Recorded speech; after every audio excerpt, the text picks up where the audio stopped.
Live once again. There we go. Should have some people joining us in a few moments as I go over some multiple choice review for my students. I'll give them a few minutes and then I'll explain how we're gonna head and do this. There we go. All right.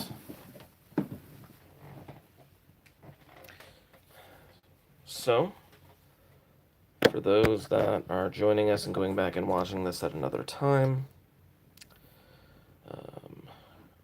I had my students go over the 2012 AP Stat test.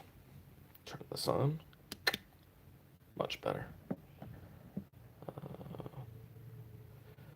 And I'm going to go over the free response another time with them.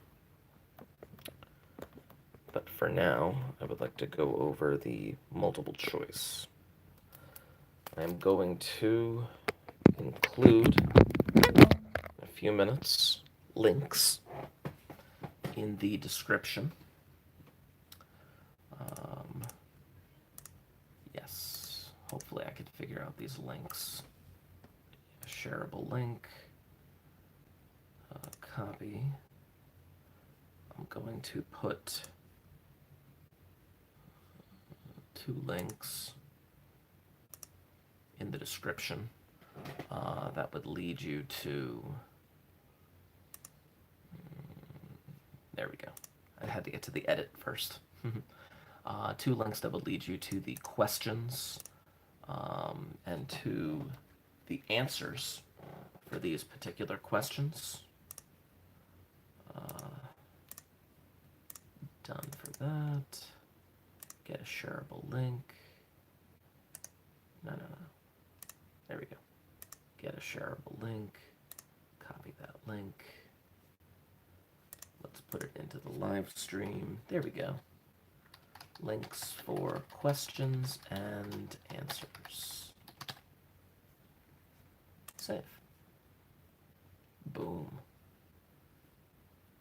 Nice. That works for me. Let's go back to the video.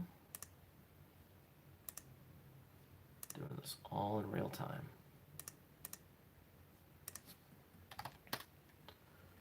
And as I'm going over these questions, if there are any additional questions to go over, that'd be great. All of these are being saved on my YouTube channel for students to review at their own leisure. Excellent. Okay. So if you go to the questions, the multiple choice questions that are in the links saved below in the description, let me just double check that they're in the, yep, they're in the description. There we go. Boom. I am going to go over each question, well, not every question, but the questions that were requested by my students in order to review what we need to review. And that will be fantastic. So, let's start with number 7. Now, number 7 on this particular test, let me just get a marker first, a better marker than the one that I had. There we go. A better marker than the one that I had. Boom. Boom. There we go.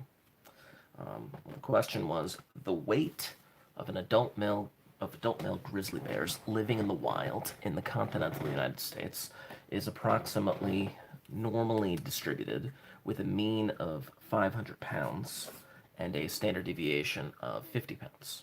The weight of an adult female grizzly bears is approximately normally distributed with a mean of 300 pounds, standard deviation of 40 pounds. Approximately, what would be the weight of a female grizzly bear with the same standardized score, Z-score, as a male grizzly bear with a weight of 530 pounds? Make sure I bring up the right window here. There we go. Well, first, when I'm reading this problem, the first thing that strikes out to me about the grizzly bears is the fact that each one is normally distributed. That is very helpful.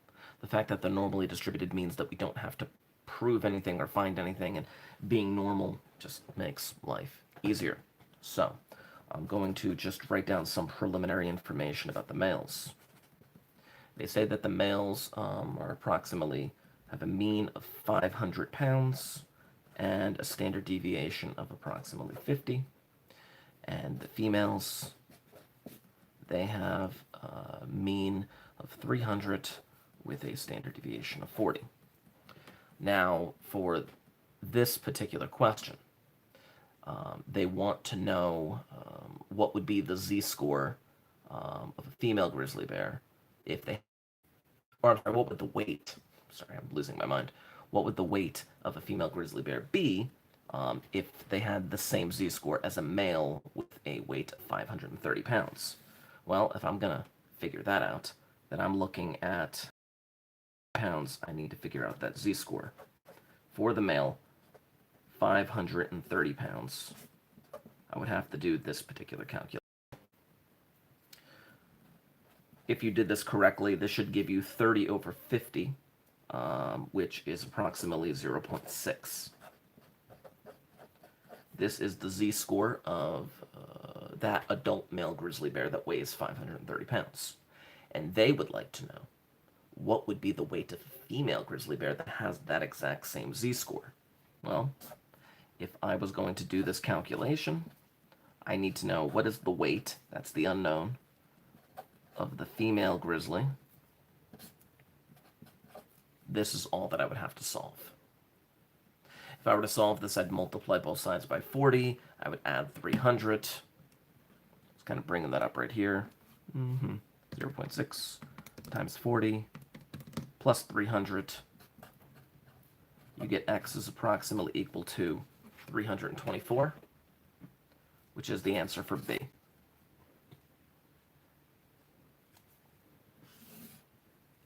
I should really write smaller. Anyway, but that was number 7 off of that 2012 test. Let's see, which one did I do next for them? Then we jump to number 9. I'm going to jump to number 9 in my, there we go. Jump to number 9. I'm going to read that to you off of the multiple choice. It says, based on a survey of a random sample of 900 adults in the United States, a journalist reports that 60% of adults in the U.S. are in favor of increasing the minimum hourly wage. If the reported percent has a margin of error of 2.7 percentage points, which of the following is closest to the level of confidence? Now, this question could be super fast, but again, if you don't set up the proper equation, then things are going to mess you up. This is number 9. Margin of error is 2.7 percentage points. The margin of error is equal to the formula z star times the standard error. Now, the z star is what we need in order to figure out what the level of confidence is. Times that standard error, the standard error would be the square root of p hat times q hat over n. Now, since there's what sample size of 900, journalist reports that 60% of the adults, based on that sample, this is the calculation that needs to be done. Now, I don't need to figure out what this is right now. I don't need to figure out what that square root is at this moment. But instead, I'm just going to worry about dividing both sides by that square root. And I'll show you what that looks like in the calculator in a moment. But if you divide both sides by that square root, then that would get you the z star by itself. Now, that's not our final answer. It's definitely not our final answer. But let's just see what that gets us. That gets us a z star of approximately 1.653. Now,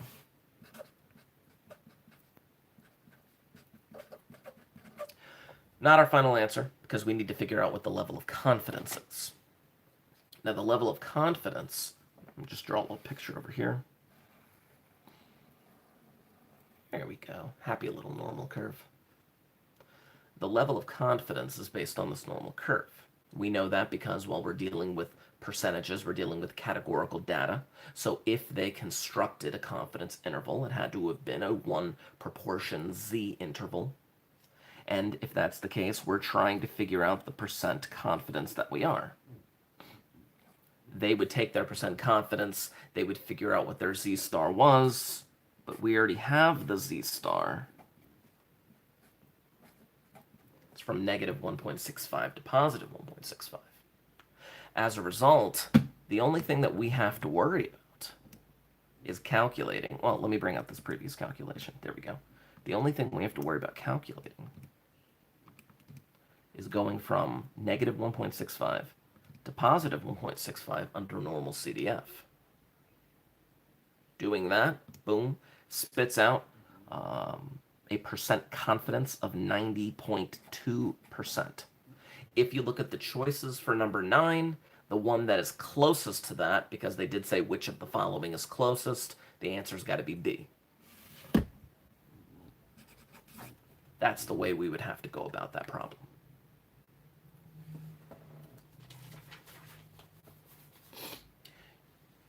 Next, you guys wanted to see number 13.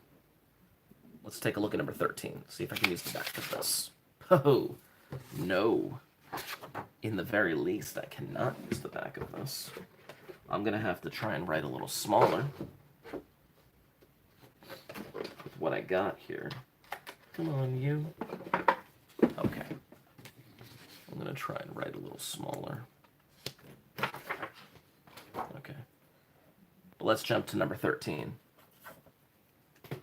We can all see that? Yes, we can all see that. Do-do-do.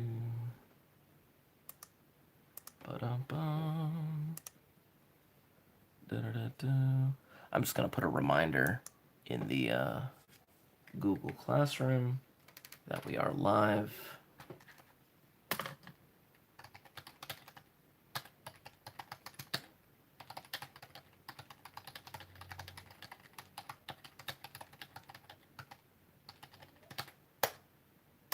I'm just leaving my students a reminder that they can always go back and rewatch this at their own leisure. Leisure, what have you. And there we go. Okay. So let's jump back into this. We're on number 13.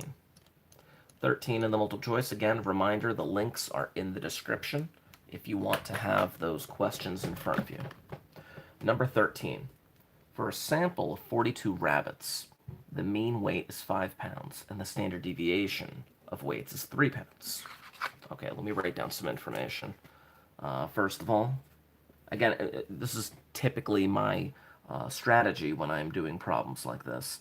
I'm going to write down the information as I see it. The sample size is 42. The mean weight of that sample is 5, again, using proper notation.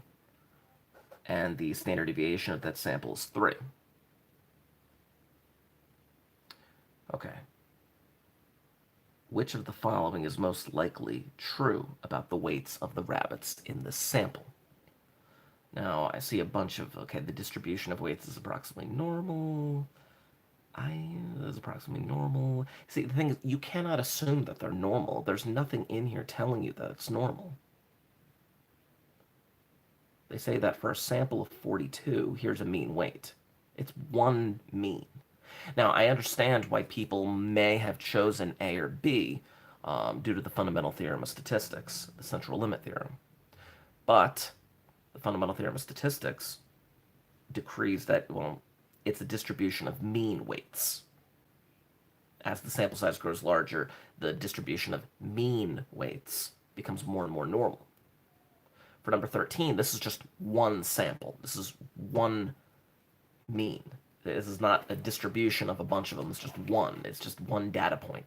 You cannot assume normality. There's nothing in here that assumes normality. We don't know anything about these rabbits. It just says for a sample. We don't know if they were randomly selected. We don't know where they came from. But the answer cannot be A or B as a result. I'm going down to E. The distribution of weights has a median that is greater than the mean. I don't know. There's nothing in the problem that tells me about that. I have no idea. But we can try to build kind of a quasi-normal curve. Now, when I say quasi, I mean it's not a real normal curve. But let's talk about z-scores. If we're talking about z-scores, x bar is right in the middle. Plus 1 standard deviation would put us at 8. Plus another standard deviation will put us at 11. Minusing 1 standard deviation, again, I'm talking z-scores. Although I probably could do standard deviation divided by the square root of 42. See what that looks like. Standard deviation divided by the square root of 42. Yeah, I'm not going to worry about that. I'm going to worry about this. Because I'm looking at C and D as answers of within 2 standard deviations of the mean. If I just take that at face value, look at this distribution right here. Now, I cannot say that it's normal, but if it were, we could say that these two are within 1 standard deviation of the mean. This is within 2 standard deviations of the mean. Now, this is the number that I'm really interested in.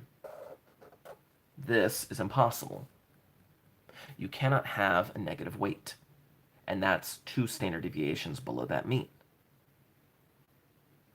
And I'm looking at C and D. The distribution of the weights is skewed. This is definitely skewed. There's a cutoff here. Because there's a cutoff, you cannot go lower than 0. Because of this logic, because of that cutoff, it's got to be skewed right based on all of the context information that they gave me. It's got to be skewed to the right. The answer is C. If you check the answer key, it is also C as well, skewed to the right. Let's talk about number 17.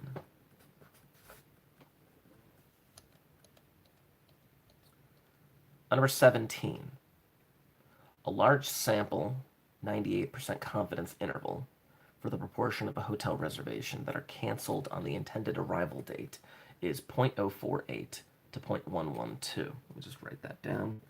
Again, not knowing what the question is asking, it's always good to write down the information as you see it. The question is, what is the point estimate for the proportion of hotel reservations that are canceled on the intended arrival day from which this interval is constructed? Now, a few people did request this particular problem, and it kind of shocked me a little bit, only because this problem is a lot easier than one thinks. They want to know, again, if you're looking for the question, the wording of the question, there are links down in the description for those that are watching right now. Their question is, what is the point estimate for the proportion of hotel reservations? Well, your point estimate, what was your p-hat? What was your p-hat? Oh, keep in mind, the interval was constructed from this calculation. The margin of error was being added and subtracted to the point estimate in order to construct the interval. Now, I'm drawing this out because, again, this problem is a lot easier than one thinks. You just literally have to find the middle value of that interval. If you find the middle value of that interval, that's all that you have to do. Doesn't matter that it's 98%. It doesn't matter what the standard error is. What matters is they want to know what is the point estimate for the proportion. If I'm doing that, I'm looking at 0.112 plus 0.048 divided by 2. If I do that, let's see what that, again, I'll bring over my calculator just for funsies.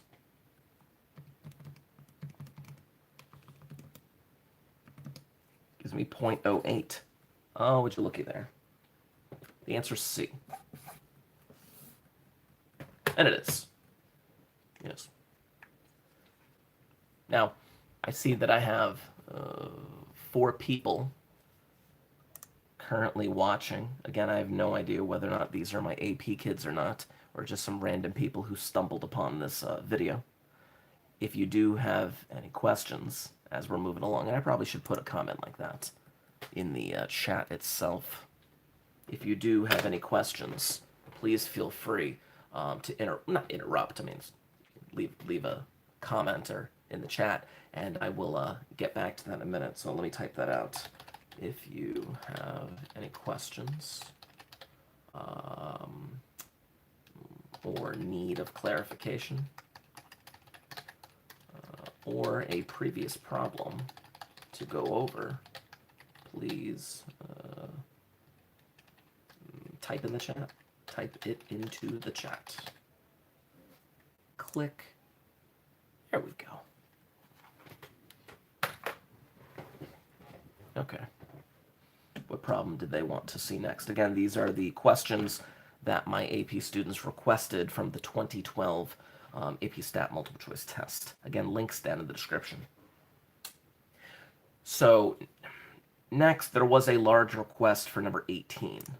Now, I'm going to tell you the my AP Stat students, because of the well, not quarantine, but because of school being canceled over this course of time, we did not get to t-testing. Number 18 is about t-testing. And we're going to have to talk about that another time. In the next few weeks, when I'm allowed to teach new information, I am going to go over t-testing in all of its glory. There's another question coming up, I believe, in regards to chi-testing or chi-squared. We're going to deal with that in the future. We didn't get that far, but we will, I promise. So let's jump all the way ahead to number 25. Again, if you're looking at the links, you can scroll down to the question so you can see it right there. Number 25. The commuting time for a student to travel from home to a college campus is normally distributed. Whenever you read normally distributed, breathe a sigh of relief. It makes your life a million times easier. But it's normally distributed with a mean of 30 minutes and a standard deviation of 5. Again, not even going to read the question, or finish reading the question. I'm going to write down the information that I need.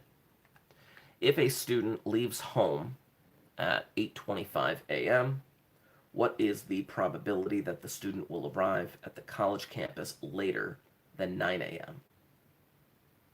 Now, how often was this question requested? It was only requested by a couple people. There are some other questions that were requested by a lot more. The probability that a student arrive later than 9 a.m. Well, if they arrive later than 9 a.m., if they leave at 8:25 and they arrive 9 a.m. or later, that would be 35 minutes or more. So, again, I don't have to draw this. That's a terrible normal curve. But 30 would be right in the middle.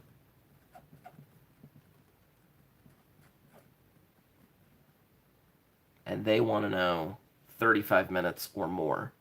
They want to know that portion of the graph. What is the area? Well, you don't have to think about it in that sense. You don't have to draw the normal curve. But if you know it's normally distributed, you know you can jump straight to normal CDF. Yes, you could use the empirical rule. I'm not going to worry about the empirical rule. I'm just going to do normal CDF. 35 minutes or more. 35 minutes, comma, big number. With a proper mean and a proper standard deviation. Let's see what the calculator says. I do normal CDF, 35, comma, big number, comma, 30, comma, 5. It gives me approximately 0.159. If you look at the choices for number 25, you can see that the choices were definitely based on the empirical rule. But the closest answer is just simply put A. There we go. Can I use the back of this? Yeah, I guess I can. I'm going to use the back of this. I need to save paper. The next couple questions that students had requested were numbers 27 and 30. Again, 27 and 30, those are things that we have not been taught yet, but we will. We absolutely will. Number 27 was about t-testing. Let me just double check the answer to number 27. The answer to number 27 should have been B. Obviously, you have the answer key there, but it is a one-sided two-sample t-test. And again, we'll get into the reasons as to why that is. One-sided referring to the side of the curve that you're dealing with, and two-sample because it's brand A, brand B. But there is a reason why it was a t-test. And what it comes down to, and in your notes from a while back, we had written about when we use a t-test. Well, we're going to get into those notes another day. Number 30, if you can scroll down to number 30, the answer to number 30 should have been E, the chi-square test of independence. Again, we have not gotten there yet, but we will. Hopefully. Actually, with the AP test, with everything we got from College Board, we may or may not actually get to that information, or it may or may not actually even be on the AP test. This is going to be a weird test, but I digress. Let's jump ahead to something that we can do. Let's jump ahead to number 31. Now, I'm going to write some information about number 31, but there's no real calculations to be done here. It's more along the lines of reading and making sure that you're able to do the definitions properly. Number 31, a large number of randomized experiments were conducted to determine whether taking a particular drug regularly would decrease the chance of getting a certain disease. For each of the experiments, the drug effect is the difference. Ooh, that is important. The drug effect is the difference between the proportion of people taking the drug who got the disease and the proportion of people taking the placebo. In other words, your null hypothesis is something like this. No. Proportion of those taking the drug, proportion of those taking the placebo. But the null hypothesis is there's no difference. The alternate hypothesis is that there is a difference. Now, just the drug is the difference between those two. And then it says if the drug had no effect whatsoever. Okay.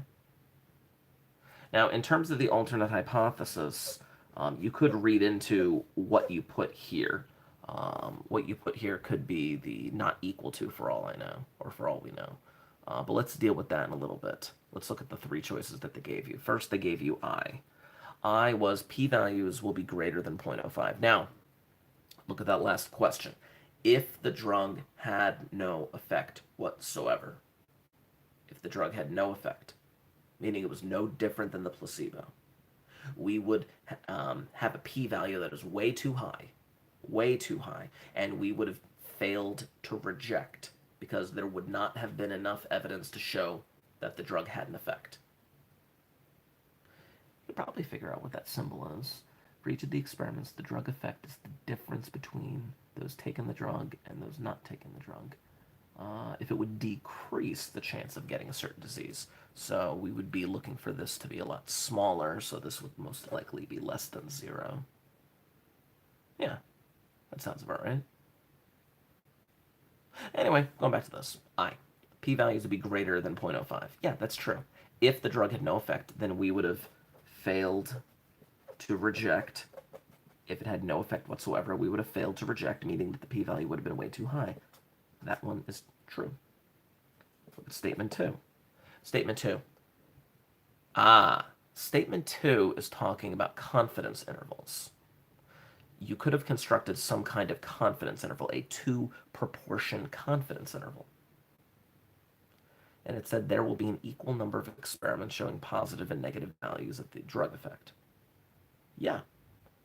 If it had no effect whatsoever, then the difference between them would be approximately 0 on average. There'd be an equal number showing the drug having a positive effect and showing a negative effect. It would kind of balance each other out. Yeah, it's absolutely true. Statement 3. When a 95% confidence interval for the proportion drug or for the population drug effect are constructed, those confidence intervals include 0 about 95% of the time. Well, yeah, remember, 95% confidence means that 95% of all constructed intervals of the same size would have captured the true proportion. And if we're saying the drug had no effect whatsoever, then we're failing to reject the null, meaning that, okay, the true proportion could be 0. Which means that 95% of all constructed confidence intervals would capture 0. Yeah, that's true. All three are true. The answer is E. Again, that goes a long ways towards reading these definitions and interpreting them properly. Let's jump. Oh, okay. There was a request for number 32. Now, number 32 is not something we have gotten to yet. It's not, unfortunately. For number 32, there are two things that you absolutely need to know that we have not been taught yet. And it has to do with the degrees of freedom of a test on linear regression. And it has to do with calculating that 2.228 number. So the problem, number 32, is talking about a sample size of 12. All in the sample, they were asked to report the number of hours they spent studying for their final exam and the score on their final exam. A regression analysis on the data produced the following computer output, and now she wants to compute a 95% confidence interval for the slope of the least squares regression line. Assuming that conditions for inference are satisfied, which of the following gives the margin of error? Well, margin of error is typically z star times standard error. However, this is not a normal distribution. This is a t-distribution, something that we have not been taught yet. This t-distribution, the margin of error would be something along the lines of t star times that standard error. I don't know, standard error of whatever the variable was in this case, which in this case I would assume would be x bar. Now, t star and minus 1, you don't know what that means. That's okay for now. I'm going to teach you that another day. But since we're dealing with linear regression, since there are two variables, x and y, to deal with, this is actually for linear regression, it'd be n minus 2. It's weird, I know. Again, I have not taught this to you yet. And you don't know how to do that exactly in the calculator. That is okay. That is perfectly fine. Let me show you what this... Now, let me show you what this calculation would actually be. Make sure that this is typed in correctly. Oh, come on, you. Do-do-do, boo-boo-do-do. There it is. Got him. Okay. I just want to make sure. Now, not all of you have this particular function on your calculator for number 32. Not all of you have this. Not all of you have inverse t. When we eventually go over t intervals, I'm going to show you a roundabout way to do that if you don't have inverse t in your calculator. But it's a 95% confidence interval. I did 0.975 per the usual, but then I put this comma 10. 10 is the degrees of freedom. Since the sample size was 12, the degrees of freedom would be 10. That's not the same for all t-testing. For all t-testing, typically it's the sample size minus 1. But for linear regression, because there's an x variable and a y variable, you have to do n minus 2. This gets you that t star, which you did not have to worry about because for number 32, all of them had the same t star. So it came down to what is the standard error? Well, the standard error was given to you in the problem. Because they were doing a 95% confidence interval for the slope, since they were doing it for the slope, the standard error of the slope, if you looked at the computer output, look at the word study hours, then there's coefficient, 2.697, and then there's SE coefficient. That's why the answer was A. Again, not one of those things that you would know right now because I have not taught it to you yet, but we will when we eventually get to these proper lessons. Let's talk about number 33. Number 33 was a more fun problem. Fun in my opinion, but fun nonetheless. Again, links down in the description. Check it out.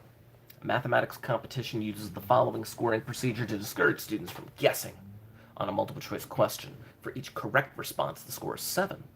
For each question left unanswered, the score is 2. For each incorrect response, the score is 0. If there are 5 choices for each question, what is the minimum number of choices that the student must eliminate before it is advantageous to guess among the rest? This is an expected value problem. This is kind of an expected value problem. If you don't eliminate any of the choices, you have 5 choices. If you have 5 choices, then you only have a 20% chance of getting it right.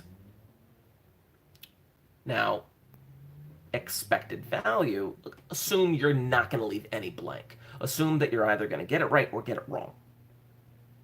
If you get it right, you get 7 points, but you only have a 20% chance of that happening, which means if you do this calculation,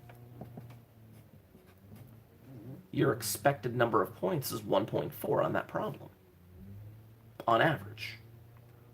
Now, that is not advantageous to you, because if you leave it blank, you'll score 2 points. So, let's eliminate one of the choices. If we eliminate one of the choices somehow, some way, now we have a 25% chance of guessing and getting it right. So if we get it right, which would be 25% of the time, we would have an expected score of 1.75, which again is not advantageous because if we leave it blank, we'll score 2 points. So let's eliminate another one. Now we're down to 3 choices. If we're down to 3 choices, we have approximately 33.33% chance of getting it right.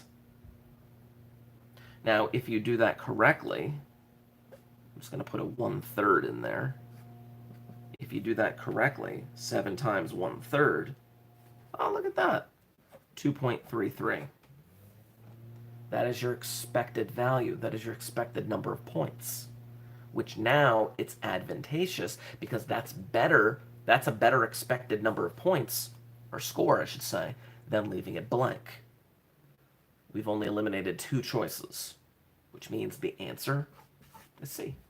What is the minimum number of choices that you must eliminate before it's advantageous to guess among the rest? This is kind of an expected value problem, supposedly. All right, let's jump to number 34. Number 34, right underneath of it, links in the bottom. Ask your questions if you got them. Here we go. Number 34.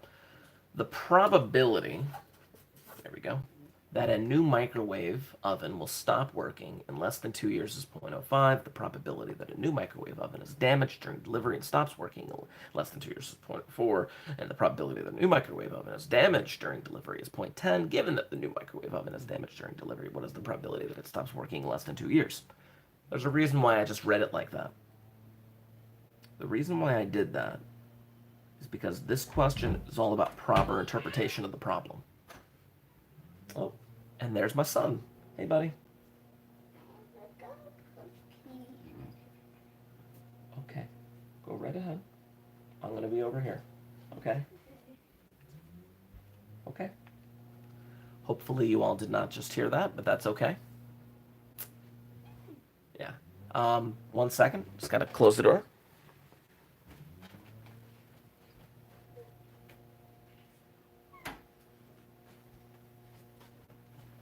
Okay, so number 34. The reason why I read it so fast again was because this problem is all about proper interpretation. You have to be able to interpret this problem correctly. You have to be able to pull out the information that you need in order to get this problem right. So let's go through it a step at a time. The probability that a new microwave oven will stop working in less than 2 years is 0.05. The probability that it would stop working in less than 2 years is 0.05. Next, the probability that a new microwave oven is damaged during delivery and stops working in less than 2 years is 0.04.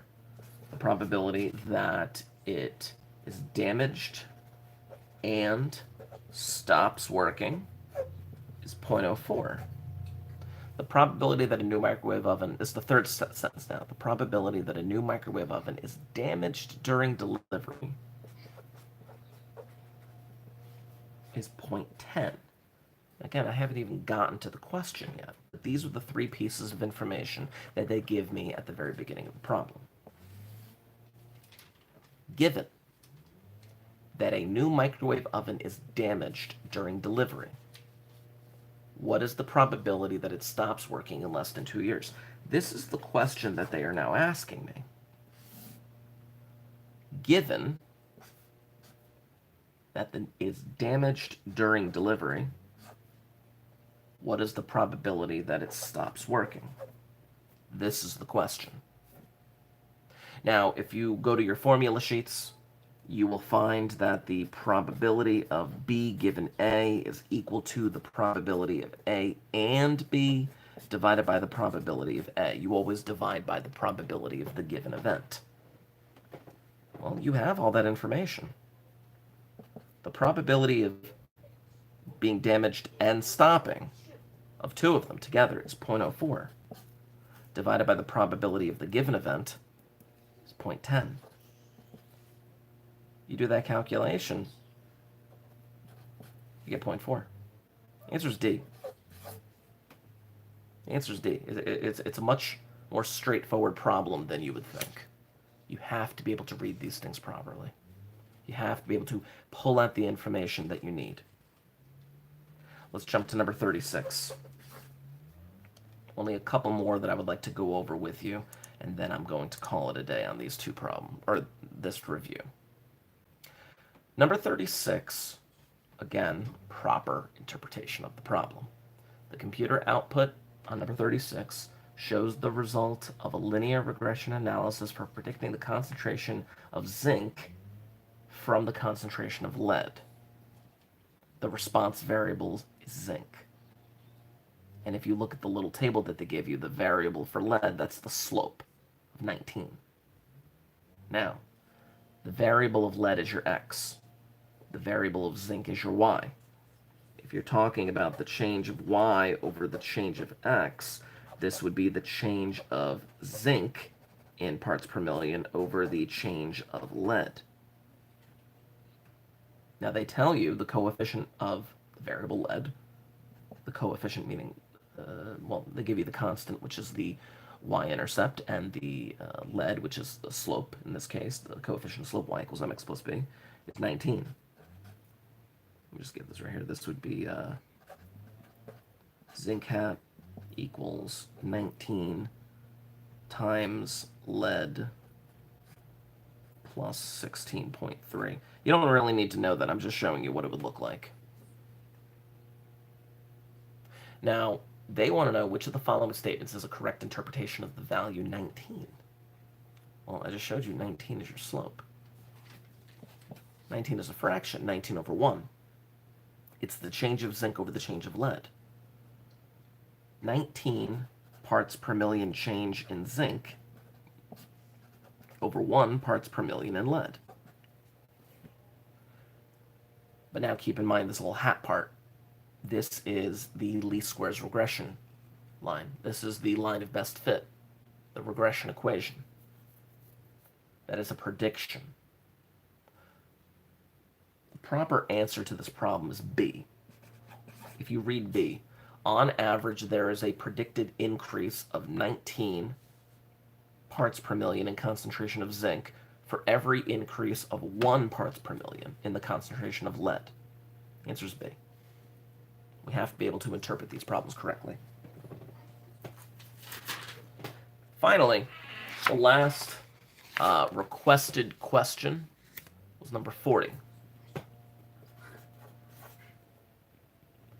If I scroll down to number 40. If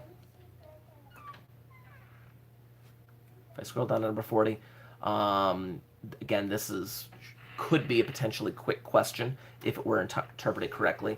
The probability of winning a certain game is 0.5. If at least 70% of the games in a series of n games are won, the player wins a prize.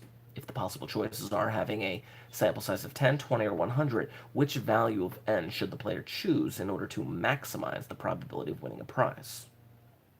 You could answer this question in 2 seconds. If you understand that the smaller sample size, the smallest sample size, gives the largest variability, or you have to win at least 70% of the games. So, normal CDF, parentheses, 0.7, comma, big number, comma, 0.5 is your chance of winning.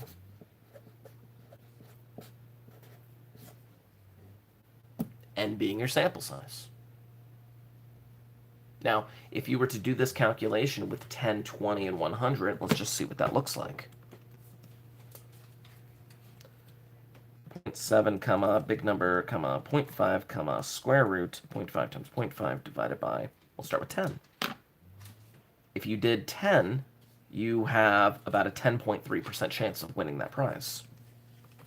If you did 20, you only have a 3.7% chance of winning that prize.